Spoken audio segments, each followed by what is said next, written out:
श्रेयांश वशिष्ठ जी बेंगलोर से। राधे राधे महाराज जी, आपके चरणों में कोटि कोटि प्रणाम। गुरुदेव भगवान, हमारे द्वारा किए गए ऐसे कर्म जिनके पीछे महाराज जी शायद कहना चाहते हैं कि कभी कभी तो चलता है, जैसे होली दिवाली आदि पे कुछ सुख बुद्धि से किया हुआ निर्णय ये कह रहे हैं कि चलनी में गैया दूहे के समान ही है। क्या ऐसे कर्म हमारा सारा भजन क्षीण कर देते हैं?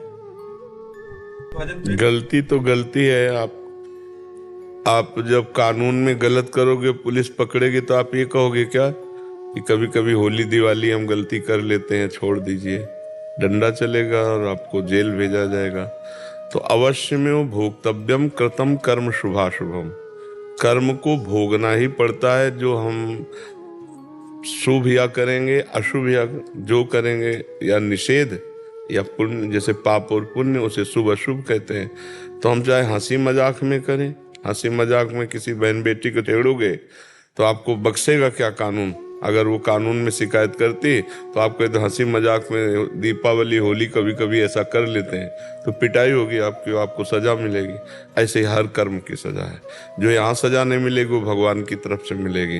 राधे राधे दोस्तों, जैसा कि आपने देखा, एक भक्त पूछ रहा है श्री प्रेमानंद जी महाराज जी से कि कभी कभार तो चलता है, तो इससे क्या भजन नष्ट होता है? दोस्तों, असल में जो मैं समझ पा रहा हूँ, क्योंकि गृहस्थी में रहता हूँ, तो जो मैं समझ पा रहा हूँ, आस पड़ोस में जो मैं देखता हूँ, प्रैक्टिकल चीजें बता रहा हूँ। ये कभी कभार चलने का मतलब क्या है कि किसी ओकेजन पे या किसी त्योहार पे जो लोग ड्रिंक करते हैं या मनमाना आचरण करते हैं, क्या उसके करने से भी पाप लगेगा? ये जहां तक इनके क्वेश्चन पूछने का वो है दोस्तों, पक्का पाप लगने वाला है।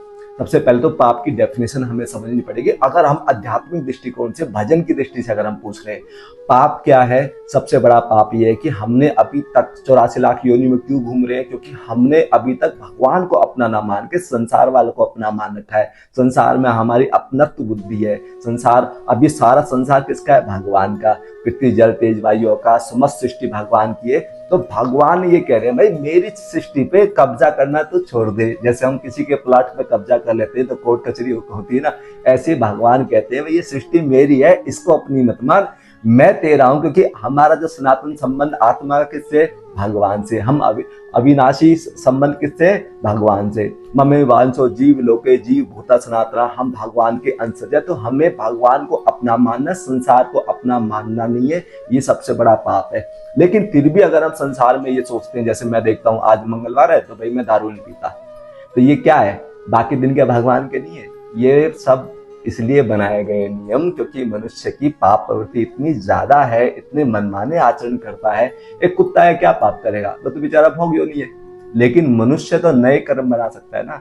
वो किसी के प्रति दुराचार भाव रखना, या किसी के लिए पापाचार भाव रखना, या किसी का अनिष्ट चाहना, हम जो भी मन की क्रिया करते हैं वो समस्त भगवान के यहाँ नोट हो जाती है। और जो ये कभी कभार का, मैंने बहुत लोग ऐसे देखे, नवरात्रे तक आप उपवास रखेंगे और 9 दिन पूरे होते अगले दिन दारू पी लेते हैं। क्यों पीते? भाई 9 दिन तो हमने नहीं पिया। भाई 9 दिन आपने नहीं पिया ना, लेकिन आपका चिंतन तो बना रहा कि 9 दिन पूरे होंगे और मैं नेक्स्ट दिन दारू पीऊंगा या मनमाने आचरण करूंगा। तो भगवान आपके 9 दिन जो किया है उसको, क्योंकि भगवान तो इंद्रिय भक्ति नोट करते नहीं, वो तो मन का प्रेम नोट करते हैं। हमारा मन का जो प्रेम है वो तो संसारिक वस्तु में, तो भगवान उसका फल आपको संसारिक वस्तु का देने वाले।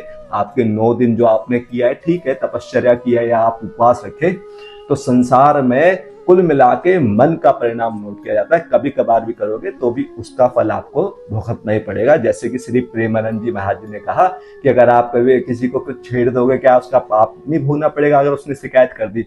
ऐसे ही हम जो भी जाने अनजाने कर्म करते हैं वो भगवान की डायरी में नोट हो जाते हैं और देर सवेर उसका फल हमें अवश्य भुगतना पड़ेगा। जय जय श्री राम।